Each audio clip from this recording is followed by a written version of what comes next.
Bonjour à tous chers amis, aujourd'hui je vais vous raconter une histoire qui avait fait grand bruit à l'époque et qui est largement oubliée aujourd'hui, l'histoire de celle qu'on appelle la folle des Pyrénées. J'ai dans la main un ouvrage écrit par René-Jean Pagès qui a fait une enquête absolument admirable sur cette affaire. Et plutôt que de vous raconter l'histoire, je vais vous lire le compte-rendu qu'en a fait le préfet de la région dans un petit journal de l'Ariège. Un, un article qui devait faire ensuite grand bruit, euh, inspirer des auteurs. Et cette histoire est absolument extraordinaire, bouleversante, dramatique et pour moi c'est presque un conte moral, c'est presque un mythe, mais je ferai des commentaires après la lecture de l'article. Les faits se déroulent au tout début du 19e siècle, 1707-1708. Donc ouvrez les guillemets. Je ne dissimule pas que les détails de cette histoire paraissent tellement invraisemblables qu'on aura peine à les croire ailleurs qu'à Foix et dans les communes du canton de Vic-de-Sauce. J'ai dans mes mains les procès-verbaux authentiques qui constatent le fait. Je me ferai un plaisir de les communiquer aux personnes qui voudront en prendre connaissance. À quelques lieues du hameau de Suc, au pied du mont Calme qui s'élève à plus de 1700 toises, 1700 toises c'est 3000 mètres, et porte sur son front des glaces éternelles, une vallée sombre et silencieuse présente un de ces sites imposants qui arrêtent et frappent l'observateur sur le vaste amphithéâtre des Pyrénées. Elle est resserrée par des montagnes nues et horriblement déchirées, dont les bases sont hérissées d'énormes décombres qui semblent en attendre de nouveau, prêtes à s'échapper des sommités environnantes, surplombées et entr'ouvertes par de profondes fissures. Des jets d'eau, partis d'un lac supérieur, se précipitent sur le dos de la montagne et se jettent en catastrophe mugissante au milieu de cet épouvantable chaos. Une végétation rare qui dessine les sillonnements de leur course incertaine est la seule à qui la nature ait permis de s'établir dans ce lieu qu'elle a condamné à une éternelle stérilité. Vous voyez qu'on est vraiment dans la description d'un milieu très hostile. D'intrépides chasseurs, ayant poussé une reconnaissance jusque dans cette enceinte formidable, furent saisis d'étonnement en voyant sur le versant opposé une femme entièrement nue. Elle était d'une taille élevée, sa peau était noire, une longue chevelure, son unique vêtement flottait sur ses épaules. Elle se tenait debout sur un roc qui s'avance et paraît suspendu sur des précipices dont elle semblait fixer l'immense profondeur. Les chasseurs courent vers elle. Cette femme, les ayant aperçus, prend la fuite et pousse un cri d'effroi. Emportée par la terreur, elle côtoie l'escarpement de la montagne et bientôt elle échappe à la poursuite des chasseurs qui n'osèrent pas hasarder les périls de cette route mobile et presque perpendiculaire. La nouvelle de cette découverte fut apportée au hameau de Suc. Le lendemain, un grand nombre de bergers devancèrent l'aurore sur la montagne. Ils s'embusquèrent derrière des rochers, attendirent, surprirent cette femme et l'arrêtèrent. On s'empressa de lui présenter des habits, elle les repoussa, elle les déchira avec violence. Ce ne fut qu'après lui avoir attaché les mains qu'on parvint à la vêtir. On la conduisit au hameau. Cette femme, se voyant couverte de vêtements odieux et arrachée à cette retraite sombre où sa triste mélancolie semblait se complaire, fut saisie d'un délire maniaque. Tout à coup, sa figure s'enflamme. Ses yeux étincelants semblent sortir de leur orbite. Ses mouvements sont tumultueux et convulsifs. Elle rompt enfin le silence pour lancer contre ceux qui l'environnent des menaces proférées d'une voix forte et du ton surnaturel de l'inspiration et de l'enthousiasme. Arrivé au presbytère de Suc, son effervescence durait encore. Le curé, qui est un prêtre estimable, doux et persuasif, s'avança au-devant d'elle en lui portant des paroles de paix et de consolation. Tout à coup, par une de ces transitions brusques, si communes dans les aliénations mentales, à l'explosion de la fureur succède chez elle l'abattement de la mélancolie. Sa contenance devient morne et silencieuse. Elle ne parle plus, ne semble plus rien voir ni entendre. Une seule pensée qui absorbe toute son attention l'isole de tout ce qui l'environne. Cette pensée doit être bien triste. Des larmes involontaires et des gémissements échappés de son cœur trahissent ses angoisses. Enfin, elle est arrêtée et fixe sur ses vêtements ses regards longtemps incertains. Ses jambes chancellent, elle tombe sur ses genoux, et d'une voix entrecoupée de sanglots, elle s'écrie « Dieu, que dira mon malheureux époux ?» Ces mots furent suivis de prières secrètes et d'un long recueillement. Des larmes qu'elle versa en abondance parurent la soulager. Elle devint plus calme, mais elle resta indifférente à tout. On lui offrit Vainement des aliments, on multiplia inutilement les questions, on eût dit qu'elle était frappée d'une insensibilité absolue. Elle n'avait parlé que français, son accent était pur, la manière dont elle s'était exprimée pendant l'accès de sa fureur annonçait que son esprit était cultivé. Sa figure, quoique décharnée et livide, paraissait avoir été belle et portait encore l'empreinte de la noblesse et de la dignité. Il ne fut pas difficile au bon pasteur de s'apercevoir que cette femme était étrangère, qu'elle n'appartenait point à la classe du peuple, et que la mélancolie dans laquelle elle était plongée n'avait pour cause que de grands malheurs. Il conçut pour cet infortuné le plus vif intérêt, et lui prodigua les soins les plus affectueux qui eut le regret de voir rebuter. L'ayant placée dans une chambre où elle devait passer la nuit, il prit les précautions qu'il jugea nécessaires pour prévenir son évasion. Il l'a attachée, en fait. Ces précautions furent insuffisantes. Le lendemain, elle avait disparu. Les vêtements dont elle était couverte furent trouvés, non loin de là, éparses et en lambeaux. Elle reparut quelques jours après sur la cime d'un pic qui jusqu'alors n'avait été réputé accessible qu'aux aigles et aux chamois. On multiplia les tentatives pour la reprendre. Elles furent constamment infructueuses. Ce fut aussi inutilement qu'on chercha à découvrir quels étaient son nom et son pays. On crut généralement, et quelques paroles échappées à cet infortuné rendent cette opinion vraisemblable, qu'elle était l'épouse d'un Français que les événements révolutionnaires rejetèrent en Espagne. Elle le suivit dans son exil. Ces deux époux se déterminèrent enfin à revenir dans leur patrie. Arrivés au pied des Pyrénées, ils y trouvèrent les dangers qu'ils fuyaient, des brigands les assaillirent, les dépouillèrent de tout, même de leurs vêtements, et portèrent sur l'époux leurs mains homicides. Il périt. Sa malheureuse épouse dut supporter l'horreur de cette scène sanglante. Sa raison succomba sous le poids de sa douleur. Elle franchit le pont d'Oza, erra sur la crête sauvage des Pyrénées, et le cœur déchiré et la tête perdue, elle aborda dans cette enceinte formidable dont l'aspect imposant arrêta sa course égarée. Accueillie dans ces lieux par les images les plus tristes, elle y fut retenue par la conformité qu'elle trouva entre ce désordre et celui de son âme. C'est là qu'elle résolut de se livrer sans réserve à son inconsolable affliction, de souffrir et de mourir seule ignorée, au sein de la nature et au milieu du deuil, dont elle déploie dans ces lieux l'imposant appareil. On la voyait quelquefois arracher des plantes sauvages, plonger dans le lac ou descendre dans le torrent pour y prendre du poisson. Mais le plus souvent, on l'apercevait dans l'attitude de la réflexion et de la douleur, et semblable à une statue, immobile comme le roc sur lequel elle était fixée. Cependant l'hiver approche, la neige qui occupe les sommets des montagnes descend progressivement et repousse dans les hameaux les troupeaux et les bergers. Les hauteurs sont abandonnées. Les habitants et le curé déplorent le sort de la malheureuse inconnue. Ah, sans doute, disent-ils, elle aurait été déchirée et dévorée par les animaux féroces, ou si elle a échappé à leurs dents meurtrières, son corps glacé, après avoir succombé aux horreurs de la faim, ou sous les traits aigus d'un froid excessif, est ensevelie dans des monceaux de neige. Quel fut leur étonnement lorsqu'au retour de la belle saison, ils la revirent, toujours nue, parcourant les hauteurs accoutumées.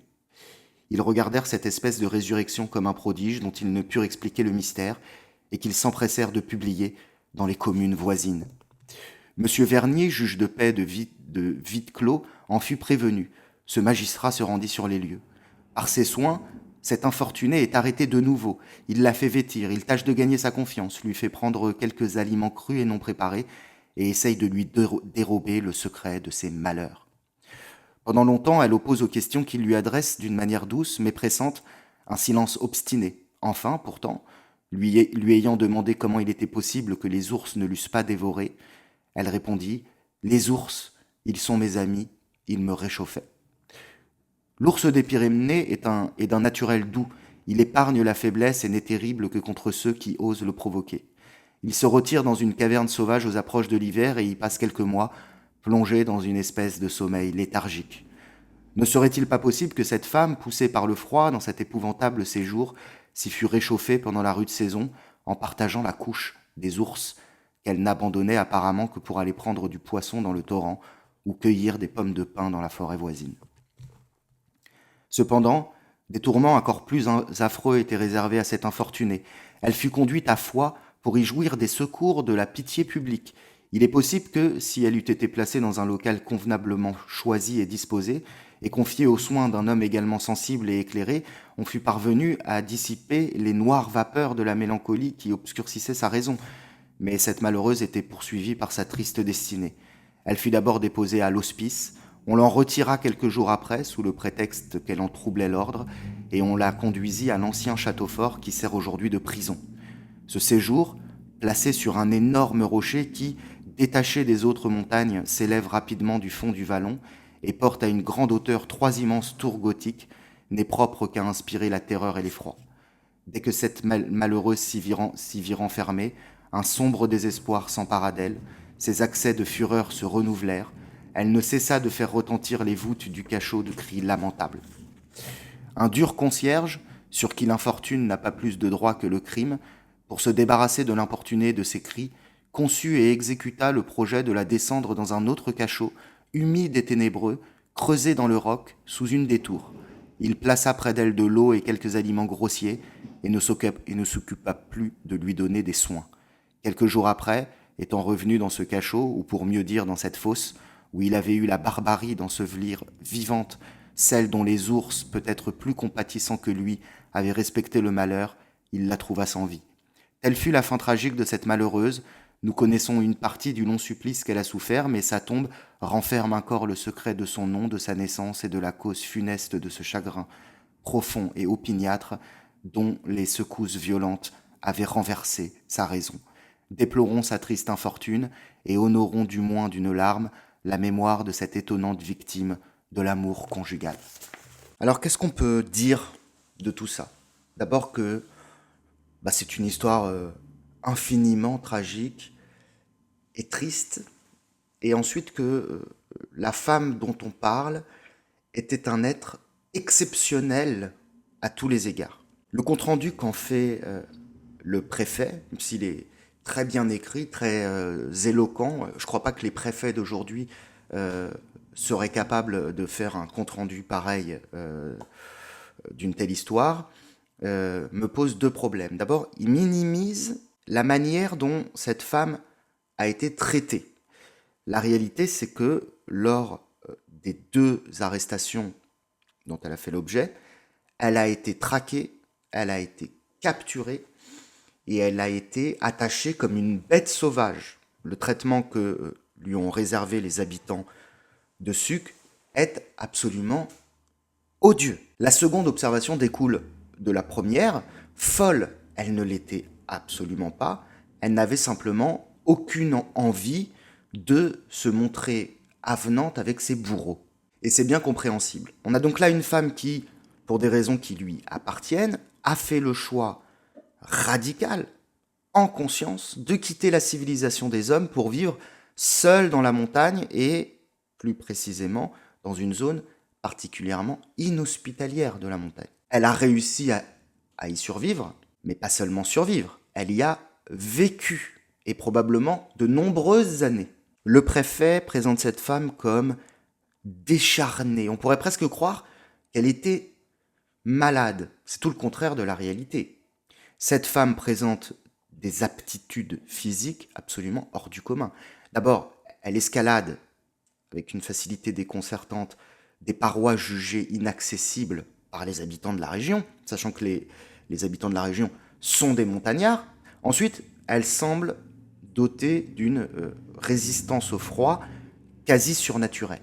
C'est pas une femme malade, c'est une femme qui a développé un physique qui nous paraît surhumain. Elle a également vécu en symbiose avec son environnement.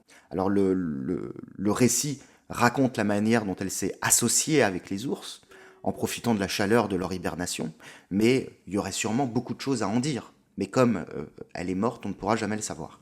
Est également évoqué dans cet article son immobilité, son calme.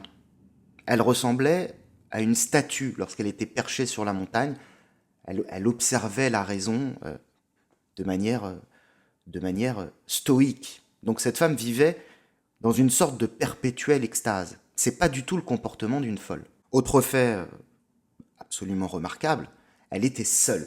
On a coutume de dire que l'homme est un animal social. Mais le cas de cette femme remet en cause cette certitude. Avant l'avènement de la civilisation, il est à peu près certain que les humains vivaient majoritairement en petits groupes isolés et souverains, mais il a pu exister des individus solitaires. Et cette femme en est la preuve. Elle n'était pas folle, elle n'était pas malade, elle ne dérangeait personne. Elle n'a jamais demandé à être sauvée, cette femme. Au contraire, elle a exprimé de la manière la plus claire qui soit le refus de l'aide, alors aide entre guillemets, que l'aide qui lui a été apportée. Et par son évasion, sa première évasion, sachant qu'elle était entravée dans des conditions épouvantables, elle a fait savoir sa volonté de rester où elle était. Elle voulait qu'on la laisse tranquille. Donc cette femme, par son courage, par sa volonté, par sa puissance, parce on ne peut être qu'admiratif de sa force, elle a su retrouver les qualités propres à ce que les textes sacrés appellent l'homme primordial, celui d'avant la civilisation, celui d'avant la chute. Parce que la chute de l'homme, cette chute qu'on retrouve dans toutes les cosmogonies, c'est-à-dire les récits mythiques des origines du monde, cette chute, c'est la civilisation. Et justement, la civilisation ne peut souffrir l'existence d'êtres humains ou de groupes isolés qui échappent à son emprise. Ça lui est insupportable. Chaque fois que la civilisation entend parler de groupes humains ou d'individus qui vivent en dehors d'elle, il faut qu'elle les aspire, il faut qu'elle les pervertisse, il faut qu'elle les torture, il faut qu'elle les détruise. Elle procède ainsi avec tous ceux qui, d'une manière ou d'une autre, refusent son autorité. Elle les brise. Et l'histoire singulière de cette femme est hautement symbolique à cet égard. On dirait presque un mythe. Le mythe qui oppose l'homme total, sublime, parfaitement à sa place dans le cosmos, l'être d'exception, à la masse humaine dégradée. Et la masse humaine dégradée que produit la civilisation gagne toujours, parce qu'elle a pour elle la force et le nombre. Cette histoire, c'est pas seulement l'histoire de celle qu'on appelle la folle des Pyrénées, qui n'était pas folle du tout. Cette histoire, elle est universelle. C'est notre histoire à tous. Nous en faisons tous l'expérience. Nous naissons dans la magnificence et la civilisation, peu à peu, nous avilit. Je ne vous cache pas que cette histoire m'a bouleversé. J'espère qu'elle vous aura touché aussi. Et j'aurais beaucoup aimé connaître cette femme. Si j'avais vécu moi-même à Suc au début du 19e siècle, je serais parti dans la montagne pour lui faire des offrandes à cette femme. Et c'est d'ailleurs ce que certains habitants ont fait. Mais si vous voulez en savoir plus sur cette histoire, je vous invite à lire ce superbe ouvrage de René-Jean Pagès qui s'appelle La folle des Pyrénées. Et puis c'est très bien écrit en plus, ce qui ne gâche rien. Pour ceux qui apprécient mes audios, pour ceux qui apprécient mon travail, je rappelle que sur Patreon, vous pouvez contribuer à hauteur de 3 € et vous aurez accès à tous nos lives privés. La plupart sont faits avec Pierre-Yves Lenoble. Tous mes audios privés, toutes mes nouvelles, tous les clashs, il vous suffit de cliquer sur le lien en descriptif de la présente vidéo. Et je vous rappelle que le livre Aphorismes et pensées, écrit à 4 mains avec Pierre-Yves Lenoble, est toujours en vente sur Amazon aux éditions Pangolin. Voilà, je vous remercie de m'avoir écouté et puis je vous dis à très bientôt.